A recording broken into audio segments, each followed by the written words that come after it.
Travel Requirements Update ngayong buwan ng December, isang buwan bago matapos ang taong 2023. Advance Merry Christmas at Happy New Year sa lahat ng mga OFW sa buong mundo.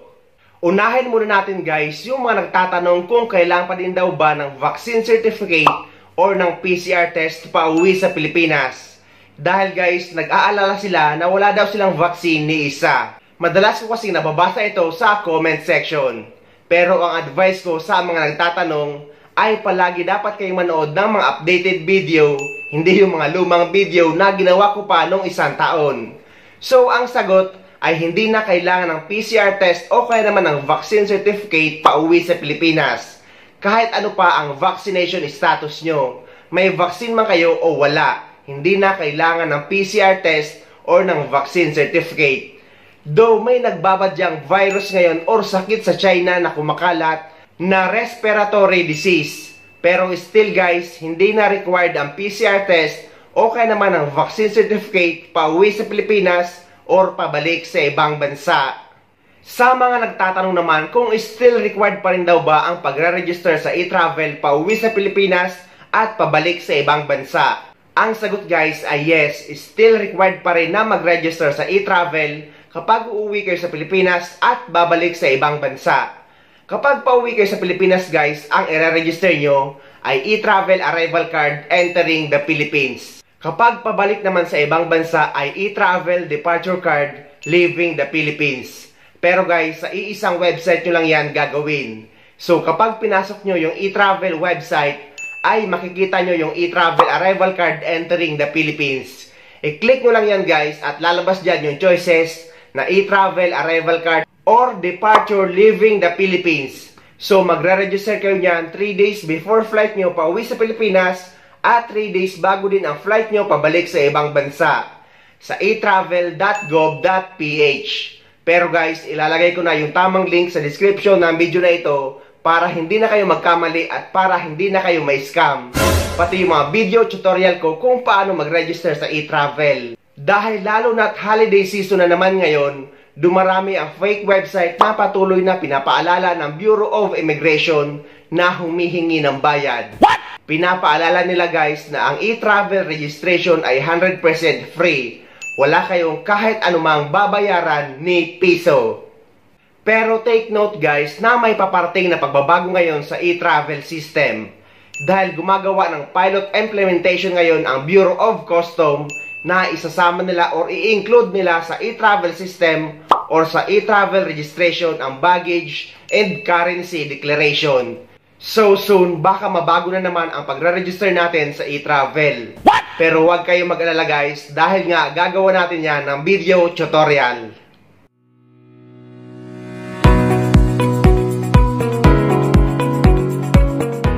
Introducing the e-travel system, transforming your travel experience to and from the Philippines. Our digital platform ensures a seamless journey with a user-friendly web portal, eliminating the need for paper forms. Submit your baggage and currency declarations effortlessly before you arrive or depart, embracing the future of hassle-free travel. Beyond convenience, the e-travel system is a powerhouse for health surveillance, border control, and economic data analysis. By providing crucial advanced information to the Bureau, we prioritize your safety as we deliver effective risk profiling. Committed to prompt data sharing, we collaborate with the Anti-Money Laundering Council and the Bangko Sentral ng Pilipinas, reinforcing financial security, accessible to all and responsive on mobile devices. Our platform ensures a hassle-free experience for every traveler and crew member. Simplify your journey with e-travel system, ushering in a new era of travel convenience. Visit our website now for a transformative travel experience. Wala pa tayong kumpletong impormasyon tungkol dito dahil nga nagsasagawa pa rin ng pilot implementation ang Bureau of Customs. Maghihintay pa rin tayo ng mga paparating na update. Pero ilalagay ko guys ang advisory nila or yung post nila tungkol dito sa description ng video na ito para mabasa nyo at makita nyo mismo. Tumungo na tayo sa Travel Requirements Update pauwi sa Pilipinas at pabalik sa ibang bansa ngayong buwan ng December 2023. At gaya nga ng lagi natin ginagawa guys, para malaman natin ang latest update, ay nagtatanong tayo mismo sa taga-DMW or sa Department of Migrant Workers. At pati yung update sa OFW Pass. At nagpapasalamat ako sa kanila guys, kahit hindi ko sila personal na nakakausap, dahil palagi sila nagre-reply sa tuwing nagme-message tayo sa kanila or kapag may katanungan tayo. Dahil sinasabi ko din na para ma-share ko sa mga kapwa natin OFW. Pabor nga din sila sa information dissemination or pagpapakalat ng impormasyon.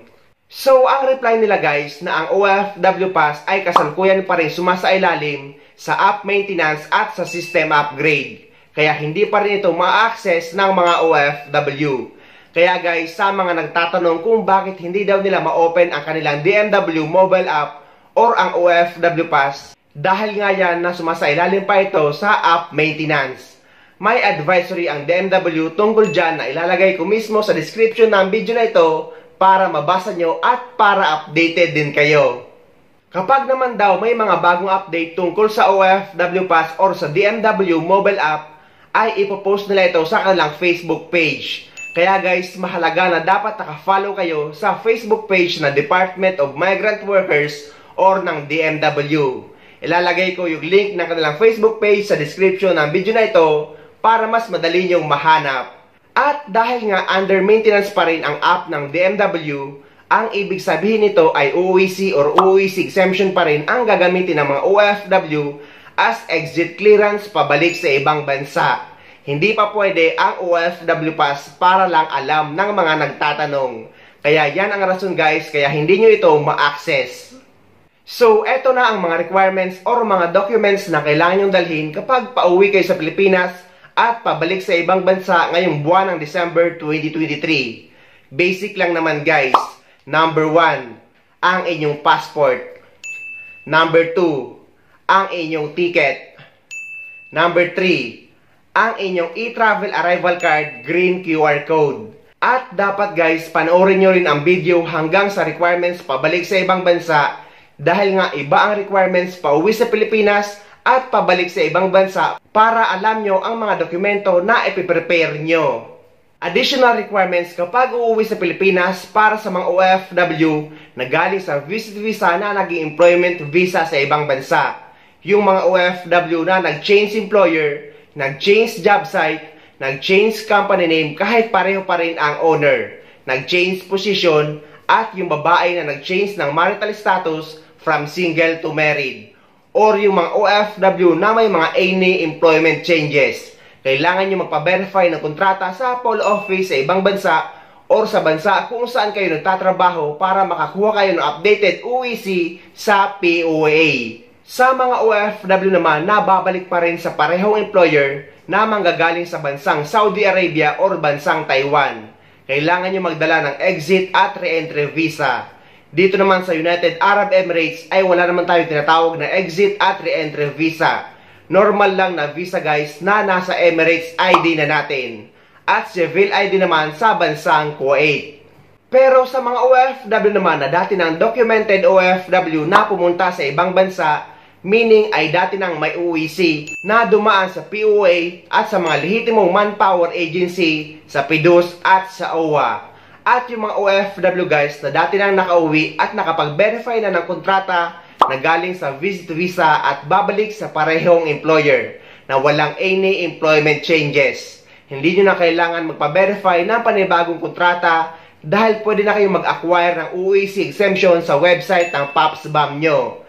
Pero kapag hindi naman kayo marunong mag-acquire ng OEC exemption sa PAPSBAM account nyo, ay pwede naman kayo sumadya sa pinakamalapit na POA office sa lugar nyo or dumaan kayo sa POA desk na matatagpuan nyo sa loob ng NAIA na bukas sila 24 oras at pwede kayo magpa-reprint ng OEC exemption nyo sa kanila. But take note guys, lagi nyo dapat dadalhin ang latest printed contract nyo kapag uuwi sa Pilipinas. Kasama yan sa advisory ng Polo Dubai at Polo Abu Dhabi. Just in case man hanapin sa immigration. Pero hindi na required ng Polo verified contract kapag dati na kayong documented OFW. At dapat din talaga na lagi tayong may kopya ng ating kontrata bawat renew natin sa ating mga employer. Kaya sa mga household workers or sa mga skilled workers, kapag uuwi ka sa Pilipinas guys, ay i-request nyo sa inyong employer or company ang kopya ng inyong latest contract na bagong renew kung babalik pa kayo sa kanila. Sa mga OFW na exempted na sa OAC ay meron akong video tutorial kung paano mag-acquire ng OAC exemption online na ilalagay ko sa description ng video na ito para mapanood nyo. Pero gaya nga nasabi ko, kapag hindi kayo marunong mag-acquire ng OAC exemption online, ay pwede kayong dumaan sa POA desk na matatagpuan nyo sa loob ng NAIA na bukas sila 24 oras. Pwede kayong magpa-reprint ng OAC exemption nyo sa kanila.